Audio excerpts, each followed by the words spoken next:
9வது கணக்குமா, ஒரு வகுப்பில் 2 பங்கு மாணவர்களும், தமிழ் படிக்கும்போது 2 பங்கு மாணவர்களும் மீதம் மாணவியர்களும் உள்ளனர். 2 பேர் பாய்ஸ்னா மீதி கேர்ள்ஸ் எத்தனை பாங்க? 1 தானே. ஓகே. ஒரு மாணவி முதல் தரத்தில் தேர்ச்சி பெற நிகழ்தகவு, ஃபஸ்ட் ரேங்க்கில் ஃபஸ்ட்டு கிரேடில் பாஸ் பண்ணுறதுக்கான நிகழ்தகவு 0.85 மற்றும் மாணவர் முதல் தரத்தில் தேர்ச்சி பெற நிகழ்தகவு 0.70. சமவாய்ப்பு முறையில் ஒருவர் தேர்ந்தெடுக்கப்பட்டால் அவரின் முதல் தரத்தில் தேர்ச்சி பெறுவதற்கான நிகழ்தகவு யாது? இப்போது பாய்ஸு ஃபஸ்ட் கிரேடில் வரணும் அப்படின்னு சொன்னால், ஒரு கேர்ள் வரணும்னா 185% சொன்னால், அப்படி 2 ஸ்தானம் தள்ளியிருக்கா, 185 இது இருக்குது, அதான் 0.85.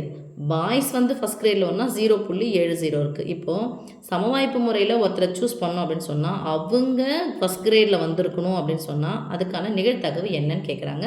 வாங்க பார்ப்போம். பாய்ஸ் எத்தனை பேருமா சொல்லிட்டாங்க? பாய்ஸ் பிஎஃபின்னு வச்சுக்கிட்டா பிஎஃப்பி ஈக்குவல் மொத்தம் பாய்ஸ் எத்தனை பேர் சொன்னாங்க? 2 பங்கு பாய்ஸ் அப்படின்னு சொன்னால், அப்போ கேர்ள்ஸ் எத்தனை பேர் இருப்பாங்க? 1 பங்கு. புரியுதா சாமி? 2 பேர் பாய்ஸ் தான், 1 தான் கேர்ள்ஸு. இப்போ ஃபஸ்ட் கிரேடு ரேங்க்குக்காக பாய்ஸுக்கு என்ன சொல்லியிருக்காங்க? 0.70. கேர்ள்ஸு ஃபஸ்ட்டு கிரேடில் வரணுன்னா சான்ஸ் என்னது? நிகழ்தகவுனது 0.85. சமவாய்ப்பு முறையில் ஒருத்தரை தேர்ந்தெடுக்கிறாங்க அப்படின்னு சொன்னால் நம்ம எப்படி போட போகிறோம்? இப்போ பாய்ஸ் தான் தேர்ந்தெடுக்கணும் அப்படின்னு சொன்னால் ஃபஸ்ட்டு பாய்ஸ் தேர்ந்தெடுக்கணும் வச்சுக்கலாம், பி வெட்டு ஜின்னு போகலாம். ஓகே. மொத்தம் எத்தனை பேர் இருக்கிறாங்க? 2 பேரில் ஃபஸ்ட்டு கிரேடுக்கான ஆப்ஷன் என்னது? எவ்வளோ கொடுத்துருக்காங்க நிகழ்தகவு? 0.70 ப்ளஸ் நம்ம ஒரு கேர்ளை தேர்ந்தெடுக்கணும் அப்படின்னு சொன்னால், ஒருத்தரை தேர்ந்தெடுக்கணும்னா 3ல் ஒருத்தர் கேர்ள்ஸ் தான் இது இன்ட்டு அவங்களுடைய இது என்ன சொல்லிக்கிறாங்க? நிகழ்தகவு 0.85. ஓகே. மொத்தம் பாய்ஸில் இதில் ஃபஸ்ட்டு கிரேடுக்கான இதில் ஃபஸ்ட்டு கிரேடுக்கான சான்ஸு. ஓகேவா? நிகழ்தகவு.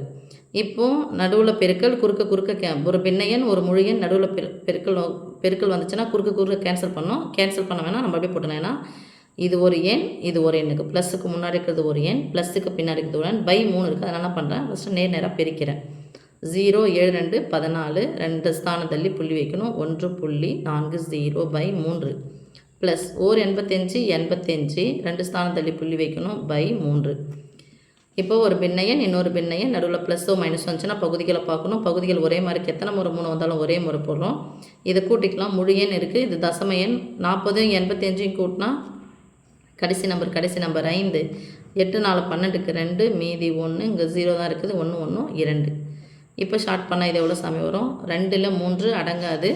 ஸோ 0.2 இங்கே வச்சுக்கலாம். 7 3 21க்கு 1, மீதி 1, 5 3 15. அப்போது சமவாய்ப்பு முறையில் ஒருத்தரை தேர்ந்தெடுக்கணும் அப்படின்னு சொன்னால் தேர்ந்தெடுப்பதற்கான நிகழ்தகவு 0.75. ஓகேம்மா?